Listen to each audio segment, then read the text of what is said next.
I'm at a 0-0 draw tonight. We were asking if the side could be a bit more solid. I think we got that tonight, didn't we? Yeah, we did. If I'm being totally honest, I think we've had that in the last couple of games. Listen, everything that could go wrong against Sutton did go wrong, but that's what we've worked on in training. We've probably had 4 or 5 sessions with them, and we've tried to build from the ground up. I'm not going to go on with what's gone on previously, but in my opinion, the lads have kind of been neglected a little bit, and we need to rebuild them. It's like a house. We can't come in and painted, decorated, gutted, and everything. We have to start from the ground up, and you start with your defence, and that's what we've done. And I think the positives are Torquay, we looked solid until the 91st minute. Sutton, we were pretty solid. They only had one shot, probably offside. It's a goal. They have a second shot before Charlesy gets sent off, and you can't ask for much more than that. The way I look at it, we've probably been 2-0 down at half time, and it probably should have been 6. And now we're in games. We really are in games, and that's the foundations that we've built. And that's it again. Eastleigh were probably a bit more on top than the second half, but we had a brilliant chance, didn't we, to open the score in that first half? Yeah, I mean, Greeny had a great chance, great feet, brilliant move, and that was what I was really pleased with today, because we've tried to address the defensive side of the game, and that doesn't just mean the back four. That means everybody doubling up, helping out, getting behind the ball. But against Sutton, we were kind of disappointed with the threat we posed in the first half. Obviously, after it went down to 10 men, it's difficult, but I thought today we moved the ball a hell of a lot better. And like I say, that comes in stages. Like now we've got that defensive base. We now need to work on how we break teams down, how we're a threat, and that will just gradually keep coming and coming. And they're a very good side too, aren't they? They're the informed team in the league. Yeah, they're going for the title. Yeah, they are. They are. Let's make no bones about it. They are. They're a really good team. They're spending loads of money and things like that. But they're in great form. They're probably I think they're in the top of the form table, top 3. And that's no easy game. We've gone Torquay away, Sutton away. It's 2 of the hardest games. And then you've got Eastleigh who are flying. And to do that and to nullify them for probably 75 minutes, I think is a massive step in the right direction. And I'm really, really pleased with it. I don't really care that we haven't scored, because if we keep playing and keep performing like we have, the goals will come. We've got good players. Players don't turn into bad players overnight. But we need to work with them on the training ground, and they need the guidance from us. They need the game plan. And everything will just keep building. You was here last season and part of the big successes, and spent a bit of time away this year, and you're back again now. How have you found coming back here? Yeah, listen, I'll be totally honest. When I came back and saw kind of the state things were in terms of not the club's a brilliant club, just in terms of the team, the confidence, the kind of the swagger they were playing with, it was gone. Let's not lie about it. It was, and we've had to rebuild people tactically, technically, in terms of the training we put into them, and confidence and attacking performances come from confidence. And I was just really shocked from the day I left after the Yeovil game to then come back into what I came back into. I was shocked, and I was shocked at Darlington. We were obviously very, very disappointed, as everyone was, but it kind of gave us an opportunity to take stock of what we had, what needs to be addressed. And although it's never a good thing to lose, I think the reaction we've had from it has been really, really good, and that's all we can ask from the lads.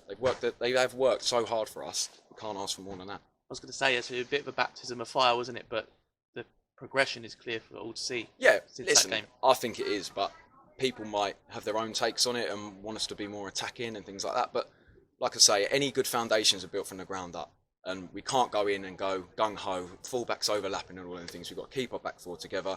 And yeah, it's been tough for us. Of course it has. The first 3 games, take Darlington out, the first 3 games are really tough. Like I don't think any manager would want to walk into that. So for us as a management team, it's been really difficult. But the way Stu's handled it, I think the thing is for Stu, I don't think people realise how much Stu did behind the scenes and set up and everything. I'm not going to go into detail, but he knows what he's doing. Like tactically, he's probably one of the best people I've ever worked with, and I think people need to realise that he's got a hell of a lot to give the football club, and we will always set the team up, in our opinion, correctly. And sometimes we will get it wrong, of course we will, we're human beings. And sometimes the lads will get it wrong. But our job is to prep, to have a game plan, to give the lads the best opportunity to get something out of the game. And that's what he'll do, and that's what I'll do. And the lads just haven't had, the managerial change and then play 3 title challenges to contend with. They've also had all the stuff with the league, and see the announcement yesterday that some players have been put on furlough, and they've had to deal with all that. And I think they handled that, I guess, distractions really in their performance tonight. 100%, they did brilliantly, and I think that was a massive factor in the Darlington game. Like, I know me and Stu, by the time we got to 3 o'clock on that Saturday, with everything that went on, we felt really tired going into the game, and we're just standing on the side. And I think everything that went on, you could just see it in the performance. It wasn't a technical thing that was wrong, like we couldn't handle the ball. It was an energy levels, and you can't fault their energy levels. And for me, that was the biggest problem with that performance, and it's been addressed. Everyone's vibrant, and it has taken everything that has gone on. It's hard to take for everybody. Like, people's sort of income's on the line, and for us to walk into them 3 games, plus have to deal with that and keep people sort of on side and tell people, well, have hard conversations with people. It hasn't been easy, and I wouldn't think it probably would get harder than this for us as a start. But for me, we've taken 2 points from 3 games, 3 really tough games. And if you asked us before that, would we take that? 100% we'd take that, 100%. And now we got a trip abroad on the weekend to Wrexham. A side we beat here. Probably a comfortable performance, but again, made hard work of it and ended up winning 4-3 in the end. Do you expect Wrexham to come with a similar sort of attitude against us? Yeah, I mean, we've already had a little look at them, and they've changed their shape a little bit. So it's something we just need to be aware of. But again, we'll work now from tomorrow morning to... I'm not going to tell everyone how hard we work. Nobody needs to know how hard we work. But we'll put a game plan in place to, like I say, give the lads the best opportunity. And that's all we can do. And we'll watch them, and we'll see where their strengths are, see where their weaknesses are. We'll be in the office all the time, and we'll put a game plan together that we think we can go there and win the game. There's no free hits in this division. There's no, oh, we'll go there and it's a token gesture. We went to Torquay and nearly won the game. We went to Sutton and held our own for large periods in the game. Take the red card out.